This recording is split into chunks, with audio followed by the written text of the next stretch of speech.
नमस्कार दोस्तों, इजी नौकरी यूट्यूब चैनल पर आप सभी दोस्तों का हार्दिक स्वागत है। दोस्तों, रेलवे एनटीपीसी और ग्रुप डी की तैयारियों को लेकर ये हमारी मैथमेटिक्स की सीरीज चल रही है और इसका मैं तीसरा भाग आपके सामने लेकर आ रहा हूं, जिसमें बात करूंगा आज एनटीपीसी 30/3/2016 की शिफ्ट 1 में जो पेपर आया था वो मैं आपके सामने लेकर आ रहा हूं। तो दोस्तों, अब अगर आप आरआरबी, एनटीपीसी और ग्रुप डी की तैयारी कर रहे हैं तो बहुत ही महत्वपूर्ण वीडियोज़ हम अपने चैनल के जरिए आप तक पहुँचा रहे हैं, जिससे कि आपको निश्चित रूप से फ़ायदा होगा।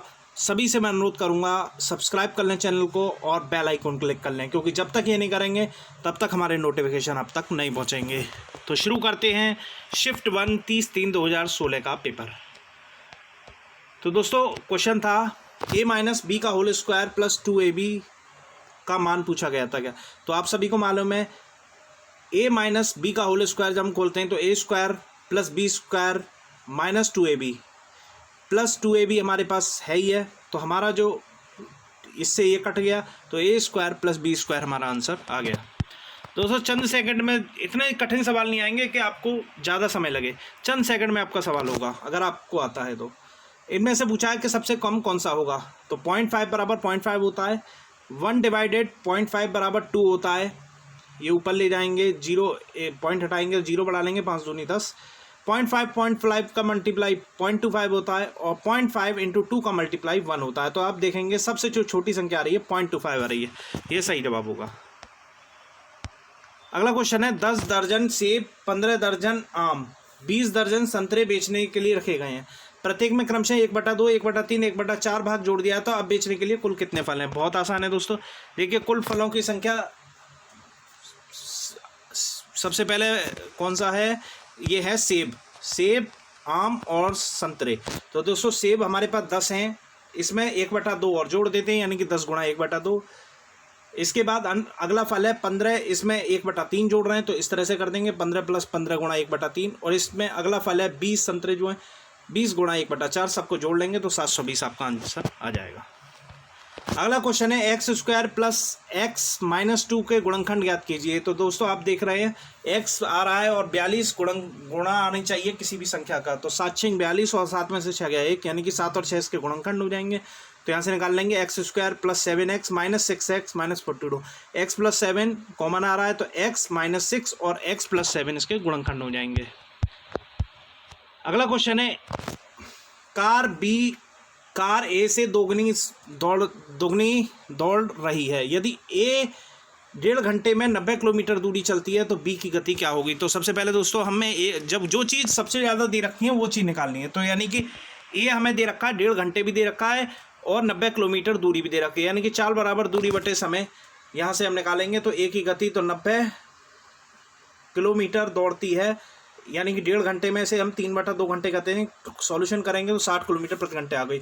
और एक कार की गति से बी कार की गति दुगनी है, तो 60 गुणा 2 यानी कि 120 किलोमीटर प्रति घंटा बी की चाल हो गई। अगला क्वेश्चन है, ये सीरीज दे रखी है, अंकों का बहुलक और माध्यिका ज्ञात कीजिए। तो दोस्तों, बहुलक वही होता है जो सबसे ज़्यादा बार आता है, तो सबसे ज़्यादा बार 8 आया है तो 8 इसका बहुलक हो गया।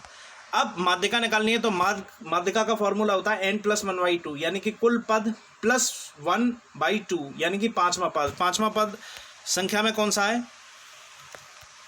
देख सकते हैं आप 7वें नंबर पर, यानी कि 1 2 3 4 5, 8 है, ठीक है। 5वां पद, क्षमा करें, या आरोही क्रम में लगाना पड़ेगा।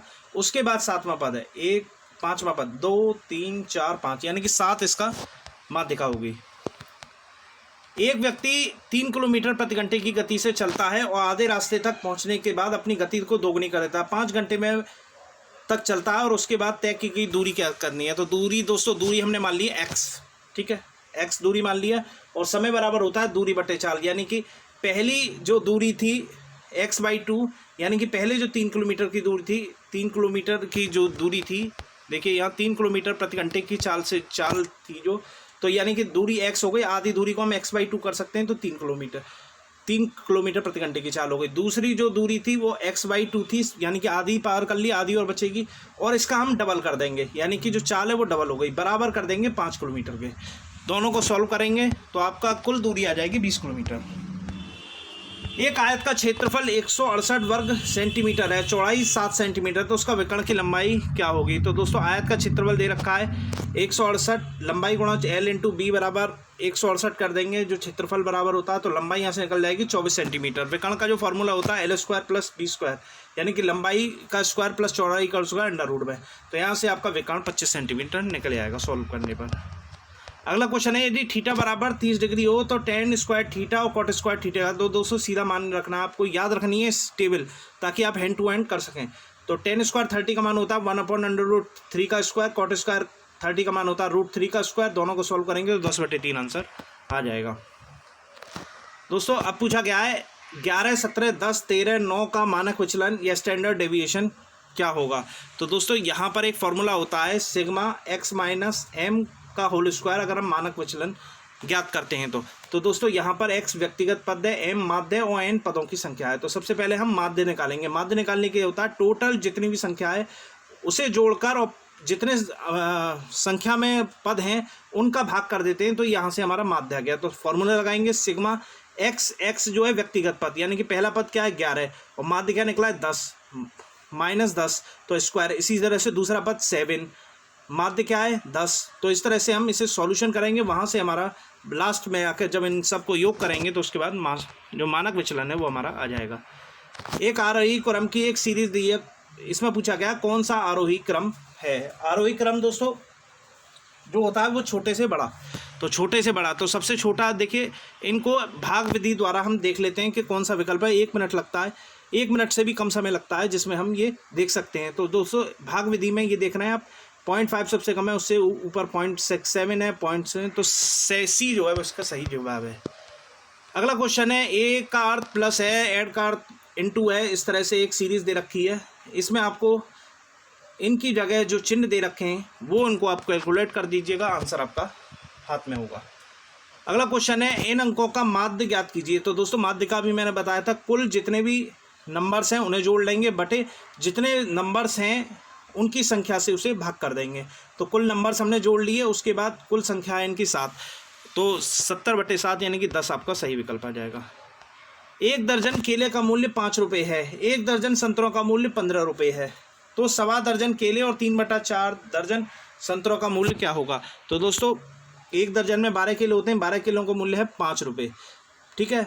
वहीं 1.25 दर्जन केलों का अगर बात करें तो दोस्तों 1.25 करेंगे तो ये 15 किलो हो जाएंगे निश्चित रूप से, और 15 किलो का मूल्य यहाँ से निकाल लेंगे तो 5/12 गुणा 15 यानी कि 25/4 ये आ गया 1.25 दर्जन किलो का मूल्य। वहीं अगर संतरे की बात करें तो एक संतरे का मूल्य है, 1 दर्जन संतरे का मूल्य 75, तो 3/4 दर्जन संतरे का मूल्य होगा 75 गुणा 3/4 यानी कि 200। कुल मूल्य की बात करेंगे तो दोनों संतरे और केलों के मूल्य को जोड़ देंगे तो आपका सही विकल्प आ जाएगा।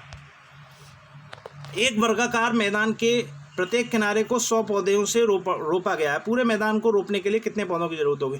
तो आपको मालूम है वर्गाकार है तो 4a, इसका जो फार्मूला है 4a होता है, तो 100 गुणा 4 माइनस 4 यानी कि 396 आपके आवश्यक पौधों की संख्या होगी।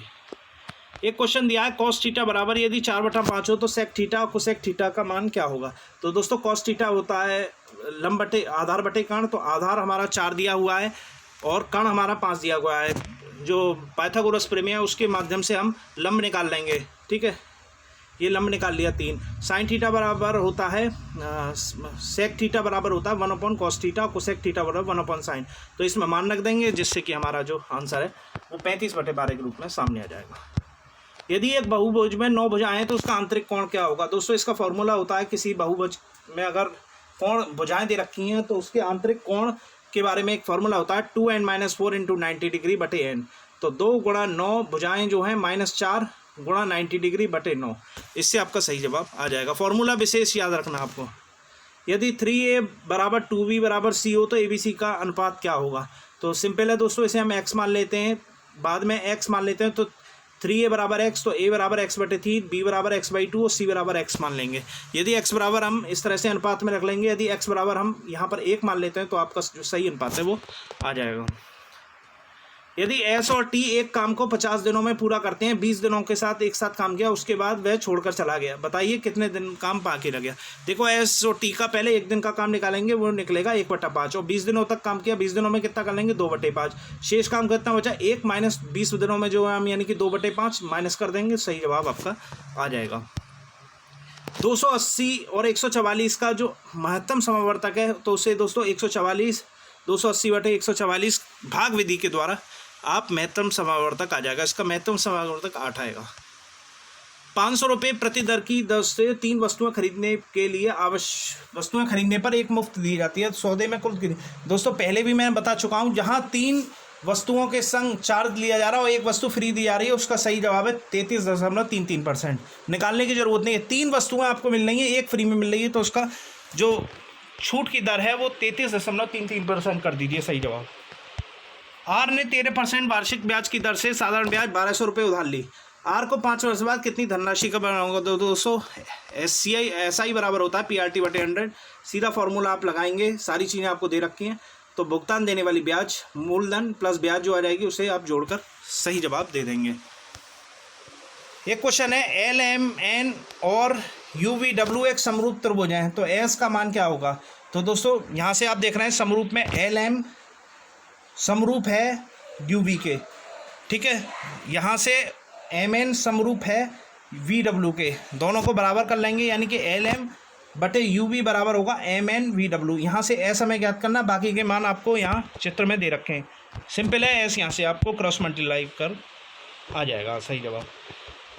2 जानकारियाँ दी गई हैं। प्रस्ताव 1 है 1599 में खरीदें तो एक मुफ्त पाए, ठीक है, एक वस्तु के बारे में। एक वस्तु 999 में खरीदें, दूसरी 50% छूट पाएँ, तो इसमें जो सही चीज़ है वो क्या होगा? कौन सा सस्ता होगा, कौन सा महंगा होगा? तो दोस्तों प्रस्ताव 1 की बात करें, 2 वस्तुओं की कीमत हो गई 1599, जिसमें कहा रहा है एक मुफ्त पाएँ, ठीक है। वहीं प्रस्ताव बी में क्या कह रहा है, देखिए ध्यान से देखिए, एक वस्तु 999 करें, दूसरी पर 50% की छूट, यानी कि एक की कीमत 999, दूसरी आधी हो गई, तो ये हो गया 1498। तो ए महंगा होगा और बी सस्ता होगा। तो दोस्तों ये RRB NTPC के लिए इस तरह के ही क्वेश्चंस आएंगे। अगला सवाल देख लेते हैं। एक दुकानदार 10 पेंसिल के डिब्बे को 100 रुपये प्रति डिब्बे से बेचकर 12% का लाभ कमाता है, उसका विक्रय मूल्य क्या होगा? तो दोस्तों पेंसिल का क्रय मूल्य 100 × 10 यानी कि 1000 रुपये हो गया, और उस पर कमा रहा है 12% का लाभ, तो विक्रय मूल्य बराबर होगा 100 + 12/100 × 1000 यानी कि 1120। तो ये आपका लाभ जो बेच रहा है वो उसका विक्रय मूल्य वो हो गया 1120 रुपये। तो दोस्तों ये श्रृंखला हमारी जारी रहेगी, आगे भी मैं RRB NTPC और ग्रुप डी के पेपर आपके सामने इस सीरीज़ के जरिए ले रहा हूँ। बस हमें सपोर्ट करिएगा, सब्सक्राइब करिएगा, लाइक करिएगा, शेयर करिएगा। बहुत बहुत धन्यवाद।